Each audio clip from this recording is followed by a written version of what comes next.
ግለሰቦች ተአምር ሰርተዋል። ኢትዮጵያ ውስጥ ጥቂት ግለሰቦች መገመት ከሚቻል በላይ ብሔራዊነትን፣ አርበኝነትን አስተምረዋል፣ አስጨብጠዋል። ለምሳሌ ጸጋዬ ገብረመድኅን ብዙ የጻፈ ፈላስፋ ነው።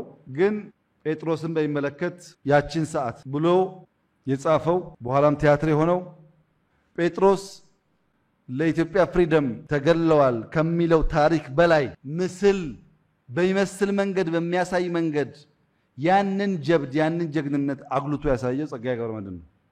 ጸጋዬ ባይጽፈው ኖሮ አንድ አባት ኢትዮጵያን ወደው ተሰውተዋል ከሚል ያለፈ ታሪክ አልነበረው። ሰውየው ግን በምስል ቀርጾ ሲያሳየን ብዙዎቻችን ውስጥ የዛ ጀግንነት የዛ አርበኝነት ነገር ጎልቶ እንዲታይ አድርጓል። ብዙ ነው የሰራው። አንዷን ለመግለጽ ያክል ነው። ሐዲስ ዓለማየሁ ብዙዎቻችሁ የምታውቁት ፍቅር እስከ መቃብር፣ የልምዣት፣ ወንጀለኛው ዳኛ በሚል የፊክሽን ስራዎቻቸው ነው። ግን ይሄ ብቻ አይደለም። በኋላ አምባሳደር ሲሆኑ መንግስት አስተዳደር ጽፈው ነበር። መንግስት እንዴት መሆን እንዳለበት ፖለቲካል አድሚኒስትሬሽናል ሐሳብ ያለው መጽሐፍ ጽፈው ነበር። በፊክሽን ስራዎቻቸውም ብዙ አስተምረዋል፣ ብዙ ተናግረዋል።